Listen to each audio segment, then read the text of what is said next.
কিশোর 10 গ্রাম দিনহাটার পর এবার বামুনহাট উচ্চ বিদ্যালয়ে প্রচণ্ড গরমে বিদ্যালয়ে চলাকালীন অসুস্থ হলো এক পঞ্চম শ্রেণীর ছাত্রী। জানা যায় ওই ছাত্রীর নাম কমলিকা বর্মন, ক্লাস 5-এর ছাত্রী সে। জানা যায় বিদ্যালয়ে চলাকালীন কমলিকার পেটে প্রচণ্ড ব্যথা শুরু হয়। এরপর বিদ্যালয়ের ভারপ্রাপ্ত প্রধান শিক্ষক অশোক কুমার রায় তাকে নিয়ে আসে বামুনহাট ব্লক প্রাথমিক স্বাস্থ্য কেন্দ্রে। বর্তমানে কমলিকা বামুনহাট স্বাস্থ্য কেন্দ্রে চিকিৎসাধীন। প্রচণ্ড গরমে গোটা উত্তরবঙ্গ জুড়ে চলছে হাহাকার। 34 থেকে 35 শুরু হয়ে কোথাও 40-এর ঘরে পৌঁছে গিয়েছে তাপমাত্রার পারদ। এর সাথে প্রতিনিয়ত চলছে বিদ্যালয়ের ছাত্রছাত্রীর অসুস্থতার হার। কিছুদিন আগেই গ্রীষ্মের ছুটি শেষ হয়েছে গোটা পশ্চিমবঙ্গ জুড়ে। অভিভাবকদের অভিযোগ, যে সময় গ্রীষ্মের ছুটি দেওয়া হয়েছিল সেই সময় উত্তরবঙ্গ জুড়ে সেই পরিমাণ গরম পড়েনি, কিন্তু যখন তাপদাহের পারদ ক্রমশ ঊর্ধ্বমুখী ঠিক সেই সময় উত্তরবঙ্গের সমস্ত স্কুল কলেজ খোলা হয়েছে। এর আগে অভিভাবকরা এই বিষয়ে অভিযোগ করে বলেছেন যে সবসময় দক্ষিণবঙ্গের আবহাওয়ার নিরিখে স্কুল কলেজে ছুটি ঘোষণা করা হয়, কিন্তু আবহাওয়ার দিক থেকে উত্তরবঙ্গ এবং দক্ষিণবঙ্গ সবসময় ব্যতিক্রমী। এই পরিস্থিতিতে সরকারের উচিত জেলাভিত্তিক ছুটি ঘোষণা করা। দুদিন আগে এই বিষয়ে বিধানসভার 0 আওয়ারে বক্তব্য রেখেছেন আলিপুরদুয়ারের বিধায়ক সুমন কাঞ্জিলাল।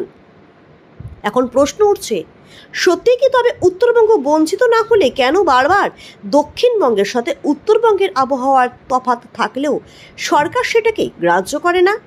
দক্ষিণবঙ্গের কাছে উত্তরবঙ্গবাসী কি দাসত্ব করছে?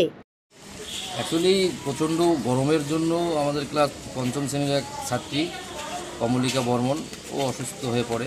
পেটে ব্যথা, গ্যাস হয়ে গেছে, মাথা ঘোরাচ্ছে। যাই আমরা স্টাফ রুমে নিয়ে এসে মাথায় জল দিলাম।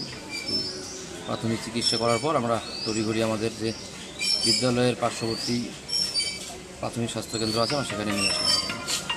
ওনার বাড়ি থেকে খবর দেওয়া হয়েছে? বাচ্চা হ্যাঁ, খবর দেওয়া হয়েছে। ও দাদাও স্কুলে পড়ে, বাড়ি পাঠিয়ে দিয়েছি। সেই পথ গতিতে বাড়ির লোক এখনই চলে আসবে। আমরা এখন হসপিটালেই দেখা যাক আমাদেরকে ডাক্তারবাবুরা কী ট্রিটমেন্ট করে। কী অবস্থায় রয়েছে এখন? আছে, ভালোই অসুস্থ, কান্না করছে। ছোটো মেয়ে তো কান্না করছে, ভয় পেয়ে গেছে।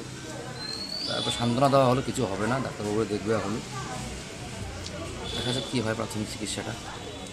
না, আমি শিক্ষক হিসেবে অবশ্যই বলবো, যেহেতু বিদ্যালয়ে পঠনটাও দরকার, এরকম আমাদের এই গরমের আবহাওয়াটাও দেখতে হবে। এই জন্য আমরা সরকারের কাছে বিভিন্নভাবে আবেদন জানিয়েছি, বিভিন্ন সংবাদ মাধ্যম মারফত বা বিভিন্ন গ্রুপ মারফত জানানো হয়েছে যে বিদ্যালয়গুলো হয় মর্নিং করা হোক, নাহলে কিছুদিনের জন্য আবার ছুটি ঘোষণা করা হোক।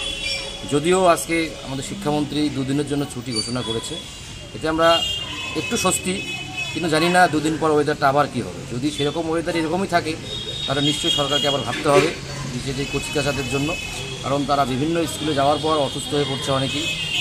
এই দিকটা সরকারকে আমি দৃষ্টি আকর্ষণ করে বলছি, আমাদের গরমের ছুটিটা বিশেষ করে উত্তরবঙ্গে যথাসময়ে দিলে পরে খুব ভালো হয়।